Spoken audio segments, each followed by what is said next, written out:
আজকে বাংলাদেশের মানুষ আমরা আপনার সালাতের জন্য ওযু করি, পবিত্রতা অর্জন করি, তায়াম্মুম করি। একটা রিকশাওয়ালা সে রিকশা চালায়, রিকশাওয়ালা গিয়ে যদি কেউ জিজ্ঞেস করেন যে ভাই ওযু ভঙ্গের কারণ কি জানেন, রিকশাওয়ালা ওযু ভঙ্গের কারণ বলতে পারবে। রিকশাওয়ালাকে যদি বলেন ভাই সিয়াম ভঙ্গের কারণ কি জানেন, সিয়াম ভঙ্গের কারণ বলতে পারবে। কিন্তু রিকশাওয়ালা বাদ আমার মতো অনেক খতিব সাহেবকেও যদি জিজ্ঞেস করেন যে ভাই ঈমান কি কি কারণে নষ্ট একটু বলেন তো, আমার মতো অনেক ইমাম সাহেব খতিব সাহেব এটা জানে না ঈমান কি কি কারণে নষ্ট হয়। অথচ মানুষকে ওযু ভঙ্গের কারণ শিখাচ্ছি, সিয়াম ভঙ্গের কারণ শিখাচ্ছি, কিন্তু মানুষকে ঈমান ভঙ্গের কারণ আমরা শিখাচ্ছি না। অথচ ঈমান যদি না থাকে ওযুও কাজে আসবে না, সালাতও কাজে আসবে না, সিয়ামও কাজে আসবে না। তাহলে বাংলাদেশের আলেম সমাজ, বেশিরভাগ আলেম সমাজ আমরা মুসল্লিদেরকে ধোঁকা দিচ্ছি, মুসল্লিদের সাথে আমরা প্রতারণা করছি। কিভাবে প্রতারণা করছি দেখেন। আমরা যখন ছোট সময় দেখতাম যে ছোট ডিঙ্গি নৌকা নিয়ে একটা লোক মাছ ধরতো বড়ি দিয়ে, বড়শি দিয়ে, আর একটা ডুলা থাকতো, ডুলাটা নৌকার সাথে একটা বাঁশের সাথে অ্যাড করে কিছুটা পানির নিচে আর কিছুটা উপরে, অর্থাৎ উনি মাছ ধরে ডুলাতে রাখতেন যাতে মাছটা জীবিত থাকে। এবার ধরেন একটা লোক, উদাহরণ দিচ্ছি, একটা লোক বড়শি দিয়ে মাছ ধরছে আর অনেক মাছ ধরে সে ডুলাতে রাখছে। এবার সে চিন্তা করলো মাছ তো অনেক ধরা হলো, আমি ডুলা নিয়ে চলে যাই। এবার সে যখন ডুলাটা তুলতে গেল দেখে ডুলার মধ্যে একটা মাছও নাই। ঘটনা কি? ঘটনা দেখলো যে ডুলার নিচ দিয়ে ছিদ্র, যা মাছ রেখেছে সব ছিদ্র দিয়ে পানিতে আবার চলে গেছে।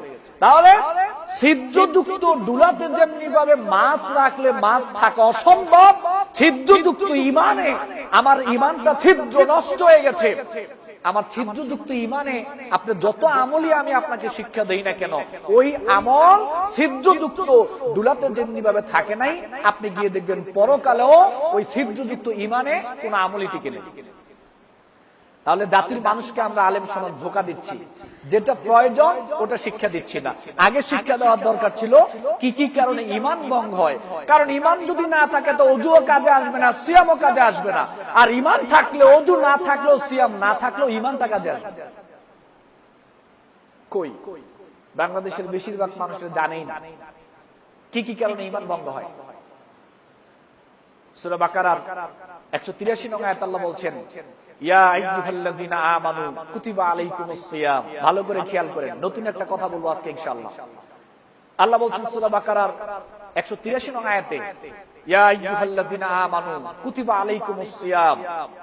হে ঈমানদার সম্প্রদায়, তোমরা যারা ঈমান আনয়ন করেছো, তোমাদের উপরে আমি রমজানের সিয়ামকে ফরজ করে দিয়েছি।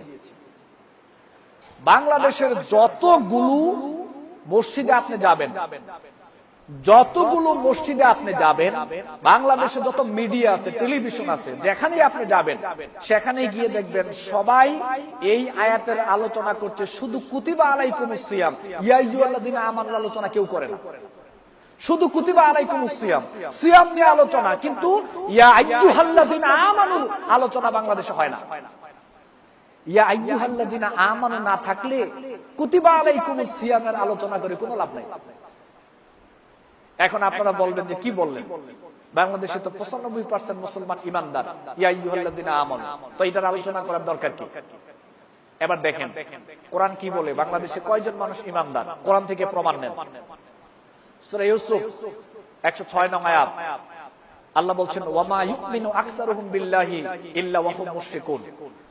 অধিকাংশ মানুষ আল্লাহর প্রতি ঈমান আনার পরেও অধিকাংশ মানুষ আবার মুশরিক। ভালো করে খেয়াল করতে হবে, আল্লাহর প্রতি ঈমান আনার পরেও অধিকাংশ মানুষ আবার মুশরিক। এই আয়াতটা আল্লাহ রাব্বুল আলামিন হিন্দুকে লক্ষ্য করে বলেননি, খ্রিস্টানকে লক্ষ্য করে বলেননি, ইহুদিদেরকে লক্ষ্য করে বলেননি, বৌদ্ধদেরকে লক্ষ্য করে বলেননি। এই আয়াত আল্লাহ রাব্বুল আলামিন ঈমানদারদেরকে লক্ষ্য করে বলেছেন, মুসলিমদেরকে লক্ষ্য করে বলেছেন যে মুসলিমদের মধ্য থেকেই ঈমান আনার পরও আবার মুসলিমদের মধ্য থেকে অধিকাংশ মানুষ মুশরিক। অধিকাংশ, তার মানে বাংলাদেশে আমরা অধিকাংশ মানুষই মুশরিক। আমার কথা না, আল্লাহর কথা। সূরা ইউসুফ 106 নং আয়াত। এবার আপনি বলতে পারেন যে অধিকাংশ মানুষ মুশরিক কেন? ভালো করে একটু খেয়াল করেন। চোর চুরি করে। দেখেন বাংলাদেশে চোরদের কোনো দাম নাই। কেন? চুরি একটা নিকৃষ্ট কাজ। হ্যাঁ, চুরি একটা নিকৃষ্ট কাজ, ঠিক আছে। চুরি করা একটা মারাত্মক অপরাধ, শাস্তি অনেক কঠিন। কিন্তু চুরি করলে কেউ মুশরিক হয় না। কথা কিন্তু ভালো করে খেয়াল করতে হবে। চুরি করা মারাত্মক অপরাধ, কিন্তু চুরি করলে কেউ মুশরিক হয় না। ডাকাতি করা মারাত্মক অপরাধ, শাস্তি অনেক কঠিন, ডাকাতি করলে কেউ মুশরিক হয় না। জেনা করা মারাত্মক অপরাধ, জেনার শাস্তি অনেক কঠিন, জেনা করলে কেউ মুশরিক হয় না। মানুষ হত্যা করা মারাত্মক অপরাধ, কিন্তু মানুষ হত্যা করলে কেউ মুশরিক হয় না। বেপরদা হয়ে চলাফেরা করা মারাত্মক অপরাধ, বেপরদা হয়ে চলাফেরা করলে কেউ মুশরিক হয় না। মানুষের ধন সম্পদ আত্মসাৎ করা মারাত্মক অপরাধ, মানুষের ধন সম্পদ আত্মসাৎ করলে কেউ মুশরিক হয় না। জমি অন্যায়ভাবে দখল করা মারাত্মক অপরাধ, জমি অন্যায়ভাবে দখল করলে কেউ মুশরিক হয় না। ঘুষ খাওয়া মারাত্মক অপরাধ, ঘুষ খেলে কেউ মুশরিক হয় না। সুদ খাওয়া মারাত্মক অপরাধ, সুদ খেলে কেউ মুশরিক হয় না। হারাম ভক্ষণ করা মারাত্মক অপরাধ, হারাম খেলে কেউ মুশরিক হয় না। টাকনুর নিচে কাপড় পরা মারাত্মক অপরাধ, টাকনুর নিচে কাপড় পরলে কেউ মুশরিক হয় না। দাড়ি চাচা মারাত্মক অপরাধ, দাড়ি চাচলে কেউ মুশরিক হয় না। তারপরে আপনার বাপ মার অবাধ্য হওয়া মারাত্মক অপরাধ, বাপ মার অবাধ্য হলে কেউ মুশরিক হয় না। মানুষকে মারধর করা মারাত্মক অপরাধ, মানুষকে মারধর করলে কেউ মুশরিক হয় না। মানুষকে গালিগালাজ করা মারাত্মক অপরাধ, মানুষকে গালিগালাজ করলে কেউ মুশরিক হয় না। অসংখ্য পাপ কাজ রয়েছে, যেই পাপ কাজ করলে মানুষ মুশরিক হয় না, তবে শাস্তি অনেক কঠিন। প্রশ্ন হচ্ছে কি করলে মানুষ মুশরিক হয়? অনেক কঠিন কথা। কি করলে মানুষ মুশরিক হয়? বাংলাদেশে এই আয়াত আলোচনা হয় না। বেশিরভাগ মসজিদে এই আয়াত আলোচনা করা হয় না। আমি সবাইকে উদাত্ত আহ্বান জানাচ্ছি, যারাই বক্তব্য শুনবেন, শুনছেন, আপনার মসজিদের খতিব সাহেবকে গিয়ে আপনি বলবেন সূরা ইউসুফের 106 নং আয়াত আপনি আলোচনা করেন 1 মাস ব্যাপী। খতিব সাহেবকে বলেন 1 মাস আলোচনা করতে। এই আয়াতের উপরে লাগাতার 1 মাস আলোচনা করা যাবে। আপনি খতিব সাহেবকে বলেন, দেখেন খতিব সাহেব রাজি হয় কিনা। এই আয়াতের আলোচনা করলে চাকরি বেশি দিন টিকার কথা না। আল্লাহ বলছে অধিকাংশ মানুষ আল্লাহর প্রতি ঈমান আনার পরও মুশরিক। অধিকাংশ মানুষ।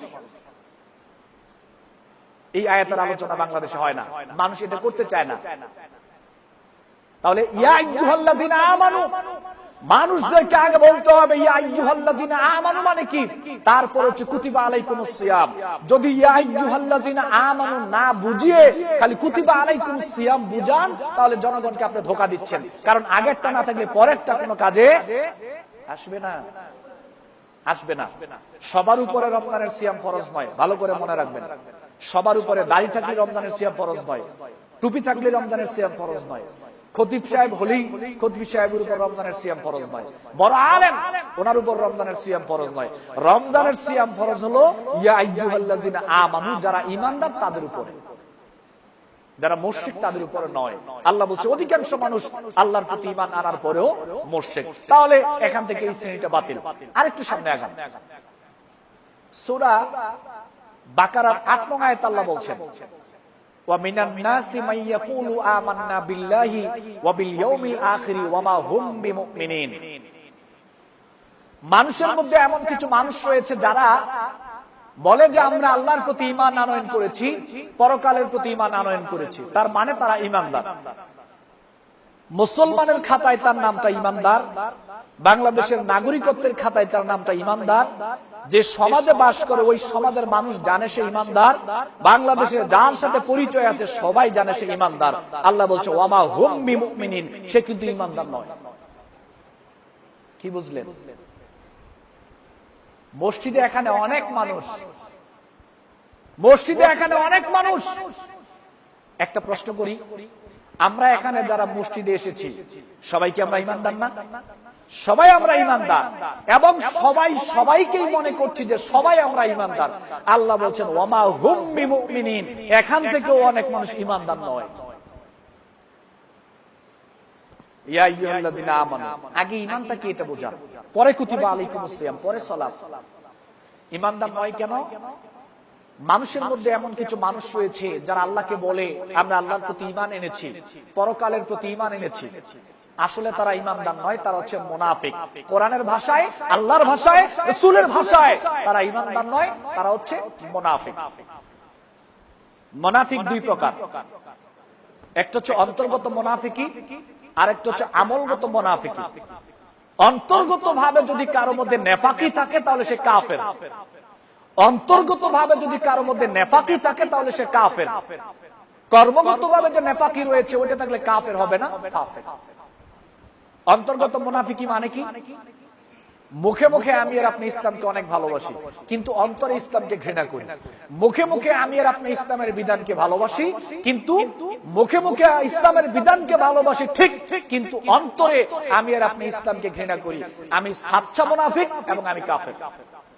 মুখে দাড়ি যতই লম্বা থাকুক না কেন, আমার নাম যতই আব্দুল্লাহ আব্দুর রহিম থাকুক না কেন, আমি যদি ইসলামের কোন বিধানকে অন্তর দিয়ে ঘৃণা করি, আমি সাচ্চা মুনাফিক এবং আমি কাফের। আল্লাহ এটাই বলেছে। তাহলে দেখেন তো, ঈমানদারদের মধ্য থেকে দুই শ্রেণীর মানুষ বাতিল। যারা মুশরিক তারা বাতিল, অথচ বাংলাদেশের নাগরিকত্বের খাতায় তাদের নাম মুসলমানের খাতায়। মুনাফিক যারা অন্তর্গতভাবে তারাও বাতিল, অথচ বাংলাদেশের নাগরিকত্বের খাতায় কিন্তু মুসলমানের খাতায় তাদের নাম। তাহলে তাদের উপরে সিয়াম ফরজ নয়। ইয়া আইয়ুহাল্লাযীনা আমানু কুতিবা আলাইকুমুস সিয়াম, হে ঈমানদার সম্প্রদায়, তোমরা যারা ঈমান আনয়ন করেছো, যারা অন্তর্গতভাবে আগে পবিত্রতা অর্জন করেছো, তোমাদের উপর রমজানের সিয়াম ফরজ।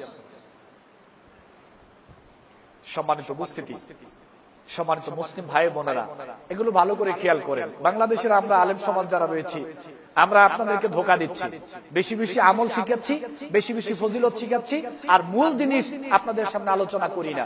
মূল জিনিস যেটা, এটা আপনাদেরকে আমরা বুঝাই না। ওইটা যদি বুঝাইতে যাই তো মুসল্লিদের সমস্যা না, খতিব সাহেবের সমস্যা, ইমাম সাহেবের সমস্যা, বক্তার সমস্যা। এজন্য খতিব সাহেব ওইটা বুঝায় না, বক্তা সাহেব ওইটা বুঝায় না। ওইটা বুঝাইলে ওনার সমস্যা, আপনাদের না। কিন্তু আপনাদের সমস্যা হবে পরকালে, আপনাদের সমস্যা হবে পরকালে। ওয়াকাদিমনা ইলা মা আমিলু মিন আমালিন ফাজআলনাহু হাবাআম মানসুরা। সূরা ফুরকানের 23 নং আয়াতে আল্লাহ বলেন যে আল্লাহ কিছু মানুষের আমলের দিকে এগিয়ে যাবেন, ওই সমস্ত আমলগুলোকে ধুলার করার নেই আল্লাহ রাব্বুল আলামিন উড়িয়ে দিবেন। ওই আমল টিকবে না। কোন আমল? যে আমলের পূর্বে পবিত্রতা অর্জন ছিল, অন্তর্গত পবিত্রতা যার মধ্যে ছিল না, ওইটা টিকবে না। এজন্য ওযু ভঙ্গের যেরকম কিছু কারণ রয়েছে, সিয়াম ভঙ্গের যেরকম কিছু কারণ রয়েছে, ঈমান ভঙ্গেরও কিছু কারণ রয়েছে। ওযু ভঙ্গের যে কারণ রয়েছে, ওই কারণগুলোর মধ্য থেকে কোন একটা কারণ যদি, যেমন ওযু ভঙ্গের ধরেন আমি 4টা কারণের কথা আপনাকে বললাম। 4টা কারণ একসাথে পেলে কি ওযু ভাঙবে? না 4টা থেকে যে কোনো একটা হলেই ওযু ভাঙবে, একটা হলেই ওযু ভেঙে যাবে। সিয়াম ভঙ্গের অনেকগুলো কারণ, এর মধ্যে সবগুলো কারণ থাকতে হবে না, একটা কারণ হলেই সিয়াম ভঙ্গ হয়ে যাবে। তদ্রূপ ঈমান ভঙ্গের অনেক কারণ রয়েছে, সবগুলো কারণ লাগবে না।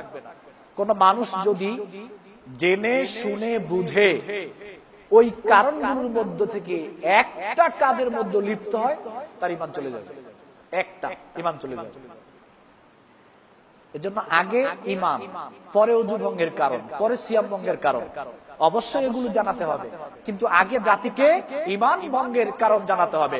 উদাত্ত আহ্বান জানাচ্ছি আমি সমস্ত মুসলিম জাতিকে, আপনার মসজিদের খতিব সাহেবকে আজই বলেন যেন মসজিদে উনি আলোচনা করে কি কি করলে মানুষের ঈমান চলে যায়। সিয়াম ভঙ্গের কারণ পরে, ওযু ভঙ্গের কারণ পরে। আপনি খতিব সাহেবকে বলেন, আপনার বক্তা সাহেবকে বলেন, ইমাম সাহেবকে বলেন কি কি করলে মানুষের ঈমান চলে যায়, কি কি করলে ইসলাম নষ্ট হয়ে যায়, ওইগুলো বলেন মসজিদে আলোচনা করতে। তাহলে দেখবেন পরকালে উপকৃত হবেন।